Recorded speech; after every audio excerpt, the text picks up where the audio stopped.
បាទទូរទស្សនិកជនជាទីគោរពរាប់អានឥឡូវនេះខ្ញុំបាទនឹងក្រុមការងារកំពុងស្ថិតនៅឯបណ្ណាសាអតីតសាលាក្តីខ្មែរក្រហមហៅកាត់ថាអវតកបាទអវតក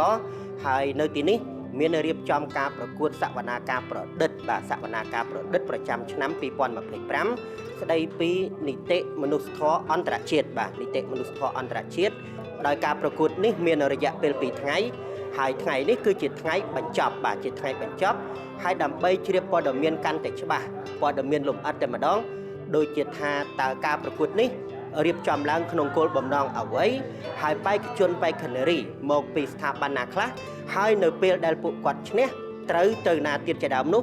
សូមស្ដាប់ការរៀបរាប់របស់ឯកឧត្តមសន្នរ៉ាដាបាទឯកឧត្តមសន្នរ៉ាដាជាមន្ត្រីផ្នែកច្បាប់នៃអវតកការរៀបចំតុលាការប្រឌិតខាង ICL Moot Court នេះគឺជាការអនុវត្តនៅហៅថា MOU អនុសាសនៈនៃការយោគយល់គ្នាដែលអង្គជំនុំជម្រះវិសាមញ្ញក្នុងតុលាការកម្ពុជាបានចុះហត្ថលេខាជាមួយនឹង ICOC បាទដែលកម្មវិធីនេះតាមពិតទៅជាកម្មវិធីរបស់ខាង ICOC ដែលមានច្រើនឆ្នាំមកហើយនៅកម្ពុជាយើងហើយចាប់ពីឆ្នាំ2023មកគឺបានប្រគល់ការងាររៀបចំនេះមកសាលាក្តីខ្មែរក្រហមអវតកដើម្បីរៀបចំនៅក្នុងការប្រកួតនេះបាទហើយការដែលយើងអវតកបានចុះអនុសារណៈជាមួយខាង ICOC នេះគឺដោយសារតែវាត្រូវគ្នាជាមួយនឹងគេហៅថាគោលដៅរបស់ខាងអវតកដែរនៅក្នុងដំណាក់កាលនៃការពេញការងារដែលនៅសល់បាទកិច្ចការដែលវាត្រូវគ្នាហ្នឹងគឺគោលដៅត្រូវគ្នាហ្នឹងគឺវាពាក់ព័ន្ធជាមួយនឹងការចែករំលែកចំណេះដឹងហើយយើងមើលឃើញថាកម្មវិធីនៃការប្រកួតនេះគឺជាការចែករំលែកដឹងមួយដ៏សំខាន់ហើយទាំងបទពិសោធន៍និងចំណេះដឹងផ្នែកច្បាប់ជាពិសេសគឺផ្នែកច្បាប់មនុស្សធម៌អន្តរជាតិហ្នឹងដល់និស្សិតបាទវាគោលបំណងវាមកជាមួយគ្នាចឹងហើយបានយើងរៀបចំកម្មវិធីនេះឡើងហើយយើងសហការជាមួយ ICOC ជាមួយនឹងសាកលវិទ្យាល័យជាដៃគូបាទសម្រាប់ឆ្នាំនេះបេក្ខជនប្រកួតគឺមកពី4សាកលវិទ្យាល័យ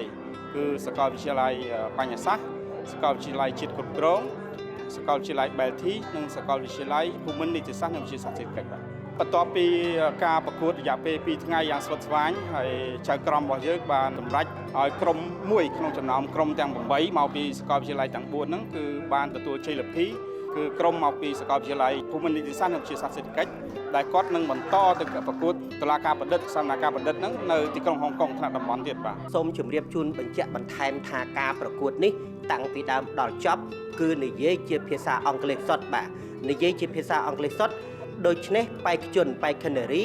ដែលចូលរួមប្រកួតនេះទី1ត្រូវតែជាអ្នកមានចំណេះដឹងច្បាស់លាស់ចំពោះច្បាប់ស្តីពីមនុស្សធម៌អន្តរជាតិហើយទី2គាត់ត្រូវតែមានចំណេះដឹងច្បាស់លាស់ផ្នែកភាសាអង់គ្លេសដោយឯកឧត្តមសន្នរ៉ាដាបានជម្រាបជូនមិនអញ្ចឹងគឺថាជ័យលាភីបន្ទាប់ពីឈ្នះនៅទីនេះទៅពួកគាត់មានបេសកកម្មមួយទៀតគឺត្រូវទៅបន្តការប្រកួតបែបនេះបាទប្រកួតសវនាការប្រឌិតនេះនៅទីក្រុងហុងកុងដែលនៅទីនោះគឺជាការប្រកួតអន្តរជាតិបាទឥឡូវនេះខ្ញុំបាទនឹងក្រុមការងារសូមបញ្ចប់សេចក្តីរាយការណ៍ត្រឹមតែប៉ុណ្ណេះពីខ្ញុំខឿនសាខៀង PNN រាយការណ៍ពីបណ្ណាសាអវតករាជធានីភ្នំពេញ